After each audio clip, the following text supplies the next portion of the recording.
रत्नाकर मतकरी यांच्या शांततेचा आवाज या कथासंग्रहातून वचन नावाची कथा. रघुनाथच्या शेवटच्या आजारात मी त्याला भेटायला गेलो होतो. अर्थात त्याचा हा आजार शेवटचा ठरेल असं काही मला वाटलं नव्हतं. त्याचं वय जेमतेम 60चं होतं. प्रकृती पहिल्यापासून ठणठणीत होती. पण काय असेल ते असो, 1.5 वर्षापूर्वी रिटायर झाल्यापासून रघुनाथ एकदम संपल्यासारखा झाला होता. रोज कामाला बांधला गेलेला हा माणूस जणू काम बंद होताच एकदम हरवल्यासारखा झाला. घरात बसून राहू लागल्याबरोबर पाहता पाहता त्याला आजारांनी घेरलं. रोज त्याच्या नवीन नवीन तक्रारी सुरू झाल्या. डॉक्टरांनाही निदान करणं कठीण अशा वेगवेगळ्या व्याधींनी त्याला घेरलं. त्यानंतर रघुनाथने अंथरूण धरलं ते धरलंच. आपले दिवस भरत आल्याची रघुनाथला आतून कुठून तरी जाणीव झाली असावी. कारण तो पुन्हा पुन्हा आपल्या तरुण मुलाकडून वदवून घेऊ लागला की तुमच्या पाठीमागे मी आईचा सांभाळ करीन. रघुनाथचा मुलगा विनीत नुकताच MSc झाला होता. शिकत असतानाच त्यानं एक नोकरी मिळवली होती आणि हुशारीच्या बळावर आपण या नोकरीत भराभर प्रगती करू अशी त्याची खात्री होती. विनीत प्रामाणिक, सच्छील विचारी होता आणि रघुनाथच्या स्वभावातला चांगुलपणा त्याने पुरेपूर घेतलेला होता. रघुनाथच्या आजारात विनीत त्याच्या उश्याशी सतत बसलेला असायचा. त्याला काय हवं ते क्षणाचा विलंब न करता हजर करायचा. त्याला धीर द्यायचा. पप्पा तुम्ही बरे व्हाल असं वरच्यावर सांगायचा. पण त्याचा काही उपयोग नव्हता. कारण रघुनाथची जगण्याची इच्छाच आटली होती. नोकरीनंतर आता त्याच्या आयुष्यात काहीच शिल्लक नव्हतं. त्याचा संसार कधीच मोडकळीला आला होता. आपली बायको त्याच्याशी नीट वागत नसे. सध्या तर ती त्याला सोडून आपल्या चुलत्यांकडेच राहत होती. रघुनाथच्या आजाराचं कळल्यानंतरही ती त्याला भेटायला आली नव्हती. आणि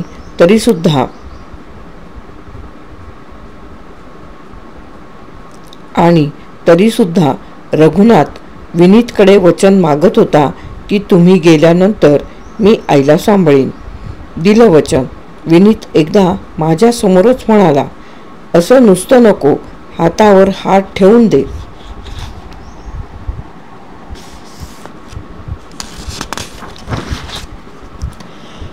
विनीतने रघुनाथच्या हातावर हात ठेवला. डोळे मिटून तो म्हणाला, मी वचन देतो की तुमच्या पाठीमागे मी आईचा सांभाळ करीन. रघुनाथने क्षीण स्मित केलं. तो हलकेच म्हणाला, आता मी मरायला मोकळा झालो. ते पाहताना मला वाटलं की रघुनाथने डोक्यात घेतलेलं हे काहीतरी खूळ आहे. आजारामुळे कलकललेल्या डोक्याला असले भावनांचे खेळ सुचतात. झालं. बरा झाल्यानंतर त्यालाच या सगळ्या प्रकाराचं हसू येईल. पण रघुनाथ बरा झालाच नाही. त्या वचन घेण्याच्या प्रकारानंतर 3-4 दिवसांतच तो कालवश झाला. रघुनाथ गेला त्या दिवशी मी मुंबईत नव्हतो. 3-4 दिवसांच्या कामासाठी बाहेरगावी गेलो होतो. परतल्यावर मी लगेच विनीतच्या सांत्वनासाठी त्याच्या घरी गेलो. परिस्थिती फारच बिकट होती. कारण आता विनीत एकटाच होता. त्याच्या घरी वडीलधारक कुणीच नव्हतं. मी गेलो तेव्हा विनीत नुसता खिन्न बसून होता. मला पाहून त्याला बरं वाटलं. तो आपणहून म्हणाला, उद्यापर्यंत रजा काढली आहे मी. परवापासून जायला लागणारे. एवढ्यात कोणीतरी 1-2 जण त्याच्या समाचाराला आले.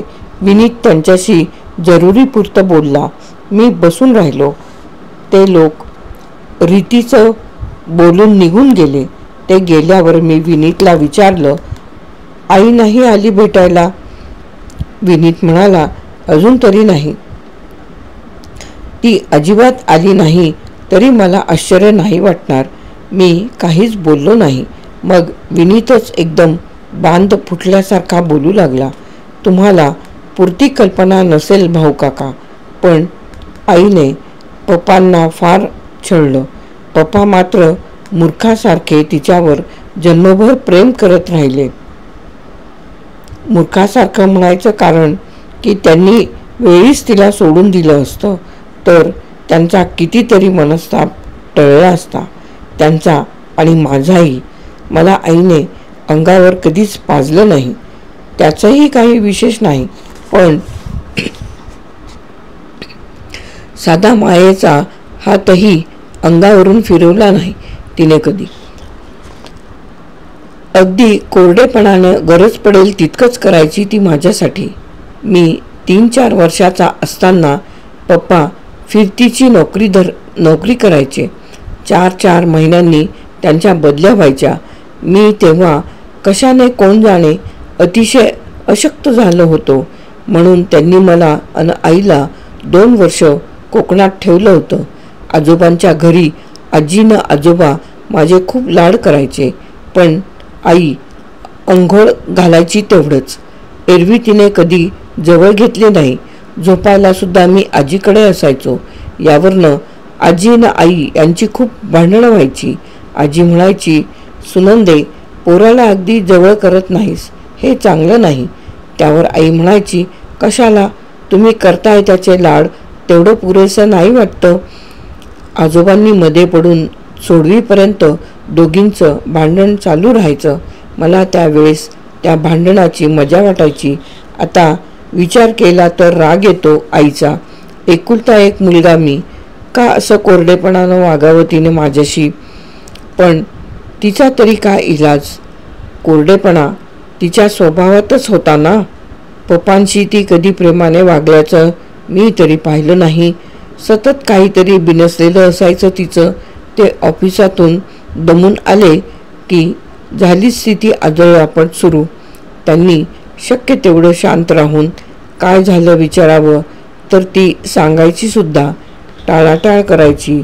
मग केव्हा तरी काहीतरी फुसकं कारण तिच्या बोलण्यातनं कळायचं. तोवर पप्पांनी आणि मी नुसता तर्क करत बसायचो काय झालं असेल याचा. कधीकधी पप्पांचा तोल सुटायचा आणि मग हे भांडण.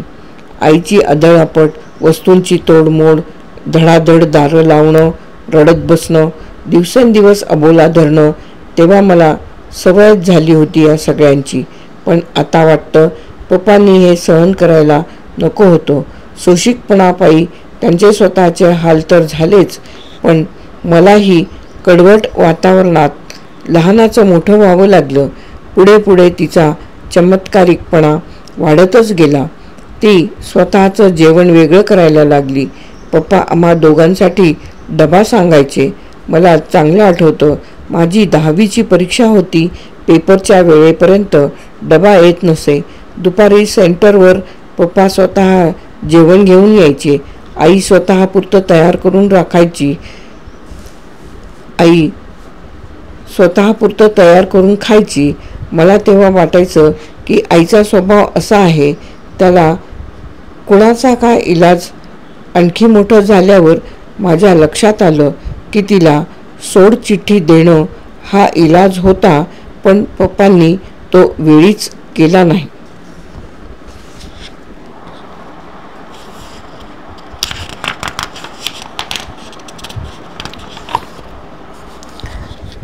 या उलट ती स्वतःच पप्पांना सोडून जायला लागली. कसलंही निमित्त तिला घर सोडायला पुरायचं. 6 महिने ती घराबाहेर राहायची. कधी या नातेवाईकांकडे तर कधी त्या. मग त्या नातेवाईकांपैकी कुणीतरी येऊन मध्यस्थी करायचं, नाहीतर पप्पा स्वतःच जाऊन तिच्या हातापाया पडून तिला घेऊन यायचे. खरं तर पप्पा सगळ्याच बाबतीत आईहून सरस. रूप, शिक्षण, स्वभाव कशातच नाव ठेवायला जागा नाही, पण आपल्या कमीपणाचाच जसा काही सूड उगवायची आई त्यांच्यावर.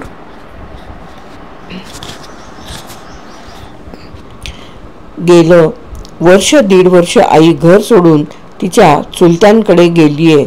पप्पा हजारदा म्हणाले तिला घेऊन येतो. आता या वयात तिने कुठे दुसऱ्याच्या दारावर राहायचं. पण मी पप्पांना विरोध केला. म्हटलं तिने तुमचं सगळं आयुष्य उजाड केलं आणि तुम्ही कशाला परत परत तिला घेऊन येता. आता यावेळेस आणाल तर मीच तुम्हाला कायमचा सोडून जाईन. मी असा अल्टिमेटम दिल्यावर पप्पांनी तिला परत आणायचा आग्रह सोडून दिला. पण त्या दिवसापासून त्यांचं बिनसलं ते बिनसलंच. त्यातच रिटायरमेंट. पप्पा आजारी पडले. एका परीनं मीच त्यांचं मरण जवळ आणलं. पण मी तरी काय करणार हो. आई घरी आली की त्यांना त्रास दिल्याशिवाय राहत नसे. पप्पांनी हे समजून घ्यायला हवं होतं.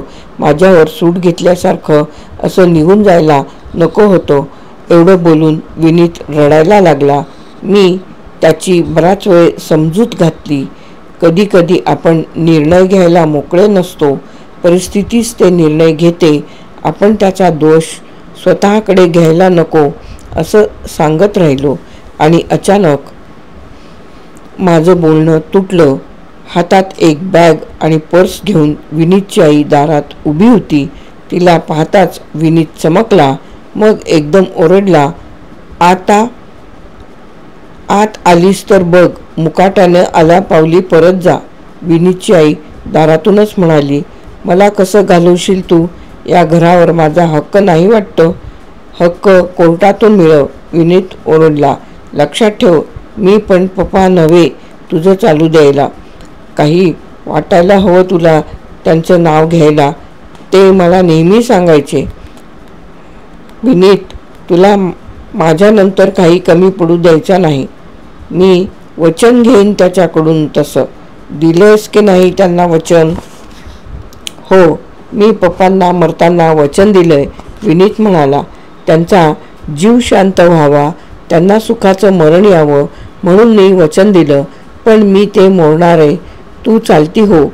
मला जन्म दिलास म्हणून मी तुला मरेपर्यंत दरमहा मनी ऑर्डर पाठवत राहीन.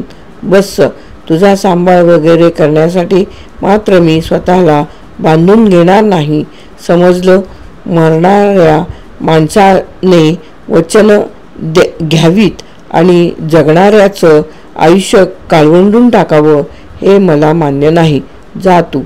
पप्पांना दिलेल्या वचनाचा फायदा मी तुला बिलकुल घेऊ द्यायचा नाही. समजलं.